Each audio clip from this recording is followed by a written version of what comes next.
एक ऐसा final match जिसमें क्रिकेट के भगवान को गेंदबाजी के दौरान गहरी चोट लगी, तो वहीं दूसरी तरफ दादा ने लिया उस अपमान का बदला और दे डाली खुलेआम अंपायर तक को धमकी। उनके डर से खिलाड़ी थर-थर कांप रहे थे, मैदान छोड़ने को तैयार हो गया। तो वहीं कुदरत के करिश्मे से मैच का परिणाम आ सका। साल 2002 इंडिया और श्रीलंका के बीच आईसीसी चैंपियन ट्रॉफी का फाइनल मुकाबला खेला जाना था।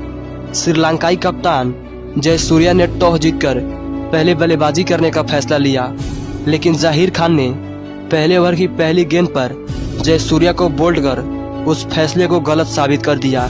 जयसूर्या बिना कोई रन बनाए पवेलियन चल दिए। श्रीलंका के लिए यह बहुत ही बड़ा विकेट था। उसका कप्तान पवेलियन जा चुका था।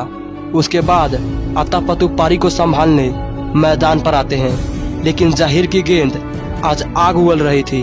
फिर पारी की दूसरे ओवर की दूसरी बॉल पर कुमार संकरा ने बेहतरीन चौका लगाया।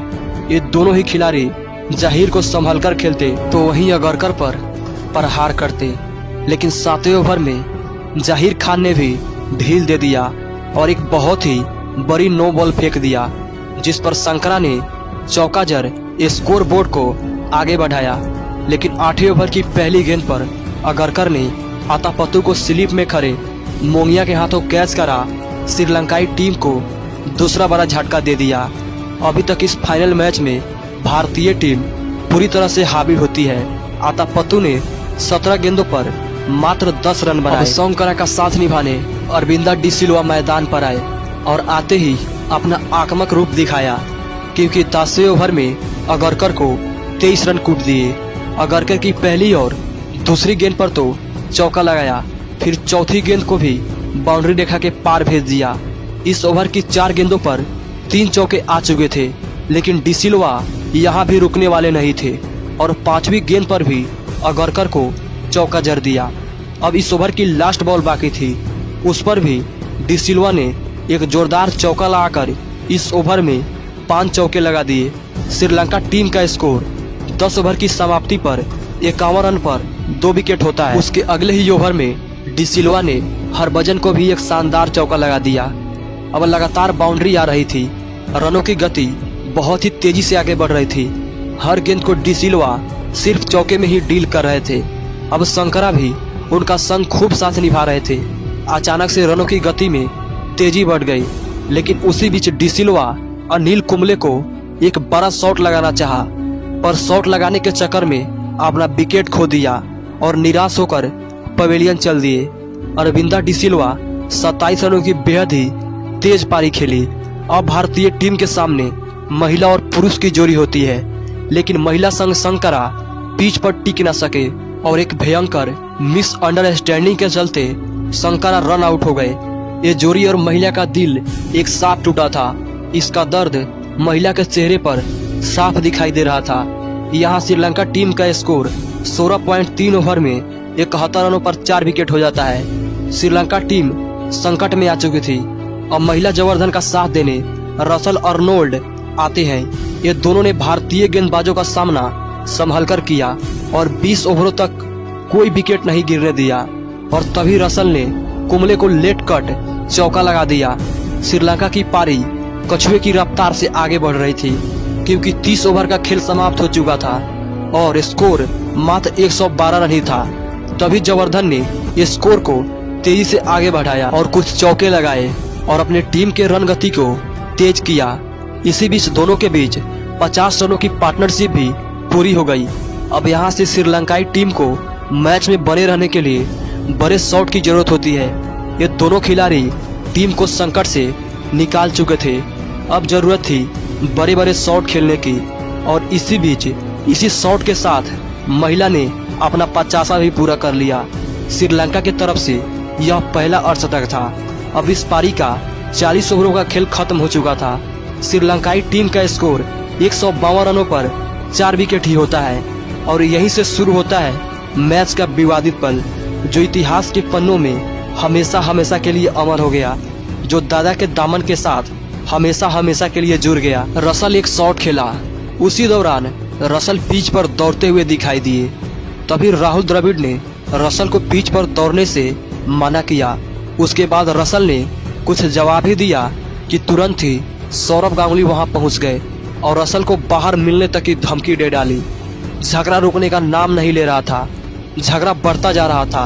अंपायर बीच बचाव के लिए आए, जिस पर दादा ने उनको भी उंगली दिखाने लगे।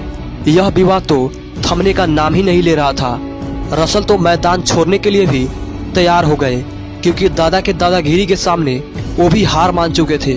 और जैसे तैसे इस झगड़े का अंत हुआ और एक बार फिर से मैच शुरू हुआ।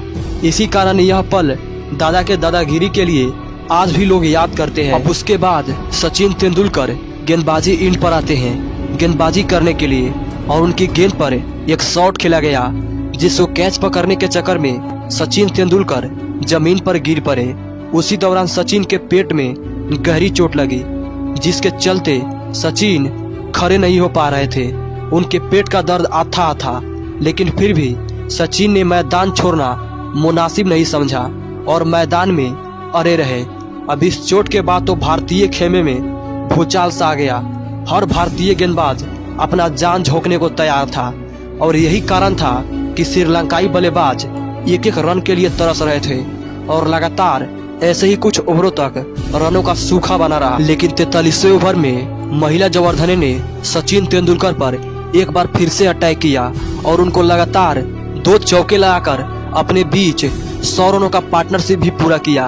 अब दोनों तरफ से रनों की रफ्तार थोड़ी बढ़ सी गई थी।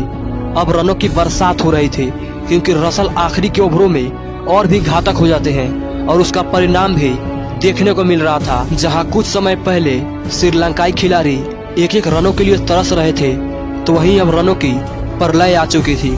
लेकिन तभी गांगुली ने अपने हाथों से जवर्धन का कैच लेकर उनके पारी का अंत कर दिया। महिला जवर्धने ने इस मैच में सबसे ज्यादा 77 रन बनाकर पवेलियन चल दिए। अब चंदना क्रीज पर होते हैं, लेकिन फिर दोबारा भारतीय गेंदबाजों ने अपना दबदबा बना रखा और चंदना को भी आउट कर दिया। लेकिन रसल अभी भी क्रीज पर मौजूद होते हैं और अपने पिच पर होने का प्रमाण भी बखूबी पेश कर रहे थे, और देखते ही देखते अपने टीम के स्कोर को भी 200 रनों के पार पहुंचा दिया। अब चमिंडा वास जैसे गेंदबाज भी अपने बल्लेबाजी के दम पर छक्के लगा रहा था, बड़े बड़े शॉट खेल रहा था और अपने टीम को सामान्यजनक स्कोर तक पहुंचाने का पूरा प्रयास कर रहा था। चमिंडा ने मात्र 7 गेंदों पर 14 रन बना दिया था, लेकिन चमिंडा वास भारतीय गेंदबाजों को कब तक परेशान करते, और जाहिर खान के लास्ट ओवर में वो भी आउट हो गए और एक बेहतरीन पारी खेल पवेलियन चल दिए। अब रसल अर्नोल्ड ने भी इसी डबल के साथ अपना 50 पूरा कर लिया।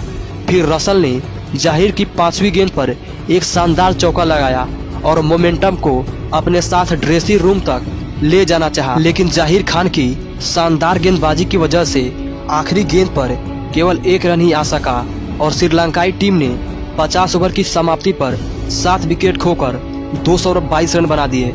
इस मैच में सबसे ज्यादा जाहिर खान ने 3 विकेट झटके और शानदार गेंदबाजी का मुजाहरा भी पेश किया। अब भारत को यह मैच जीतने के लिए 223 रनों की जरूरत थी, लेकिन इस पिच पर टारगेट आसान नहीं था। साथ में फाइनल का प्रेशर। अब भारत की तरफ से सहवाग और दिनेश मोंगिया की जोड़ी मैदान पर आती है। इस पिच पर बल्लेबाजी करना काफी मुश्किल था, क्योंकि गेंद बल्ले का संपर्क कराना भी मुश्किल लग रहा था। मानो गेंद हवा में लहरा रही थी। एक तरफ गेंदबाज गेंद फेंक रहा था, वहीं दूसरी तरफ विकेट कीपर गेंद पकड़ रहा था। मानो बल्लेबाज से कोई नाता ही ना हो।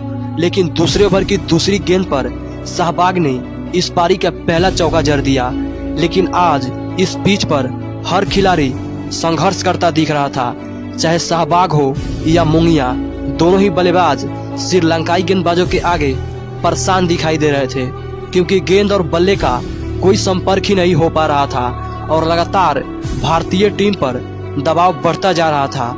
और इसी के साथ तीसरे ओवर में दिनेश मोंगिया अपना विकेट गंवाकर पवेलियन चल जाते हैं। अब भारतीय टीम के लिए यह मैच जीतना बेहद ही मुश्किल लग रहा था, क्योंकि मोंगिया 9 गेंदों का सामना करके कोई भी रन नहीं बना सके और बिना खाता खोले पवेलियन वापस चल दिए।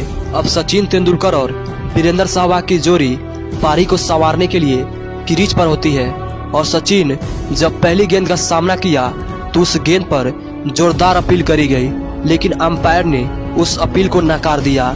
लेकिन जब रिप्ले देखा गया जब तो यह साफ दिखाई दे रहा था कि सचिन तेंदुलकर यहाँ पर आउट थे। चमिंडावास आज कहर ढा रहे थे, लेकिन अगली ही गेंद पर सचिन ने चमिंडावास को चौका लगा थोड़ा प्रेशर कम करना चाहा, लेकिन आज प्रेशर कम होने का नाम ही नहीं ले रहा था, लगातार बढ़ता जा रहा था।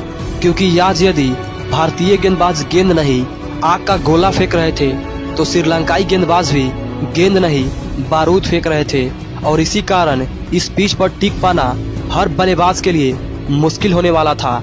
और ये लगातार देखने को भी मिल रहा था, क्योंकि भारतीय टीम का स्कोर 5 ओवरों की समाप्ति पर मात्र 17 नहीं था। मानो रनों ने तो भारतीय टीम से नाता ही तोड़ लिया हो, और यदि एक दो शॉट लग रहे थे तो जैसे तैसे लग रहे थे। अब धीरे धीरे पारी आगे बढ़ी और भारतीय टीम का स्कोर 7 ओवरों में मात्र 27 रन ही था। अभी तक इस मैच का माहौल पूरी तरह से श्रीलंका के खेमे में था। हर एक गेंद पर मानो हर भारतीय फैंस की सांसें थमसी जा रही थी, क्योंकि सभी भारतीय फैंस को हर गेंद पर ऐसा लग रहा था कि अगली गेंद पर विकेट जाने वाला है, और श्रीलंकाई फैंस जश्न मनाने को बेताब हो रहे थे। लेकिन तभी कुदरत का कहर देखने को मिला और बीच मैदान में बारिश शुरू हो गई, और बारिश इतना ज्यादा हुई कि दोबारा से मैच शुरू ही नहीं हो सका। और यदि इस मैच पर डकवर्थ लुईस नियम लगता तो उसके लिए भारतीय टीम को कम से कम 25 ओवरों तक खेलना जरूरी था, लेकिन भारतीय टीम अभी 25 ओवर नहीं खेल सकी थी। इसका मतलब तो साफ हो गया था कि यदि यह मैच शुरू नहीं हो पाता है तो इस ट्रॉफी को शेयर किया जाएगा। और श्रीलंकाई कप्तान जयसूर्या के चेहरे पर इस बात की निराशा साफ साफ दिखाई दे रही थी, क्योंकि जयसूर्या को पता था कि यह मैच पूरे तरह से हमारे कब्जे में है। लेकिन भारत के लिए अच्छी खबर यह थी कि सचिन सहवाग की जोड़ी अभी भी क्रीज पर होती है, जो आज से पहले सचिन सहवाग ने ऐसा सैकड़ों बार करके दिखाया था। लेकिन आज करना शायद मुश्किल लग रहा था, और बारिश रुकने का नाम नहीं लिया, और मैच को पूरी तरह से रोक दिया गया, और ट्रॉफी को दोनों देशों के बीच शेयर कर दिया गया। दोस्तों, दादा से पंगा लेने का क्या परिणाम हो सकता था, आप कमेंट करके जरूर बताइएगा। यदि वीडियो अच्छी लगी हो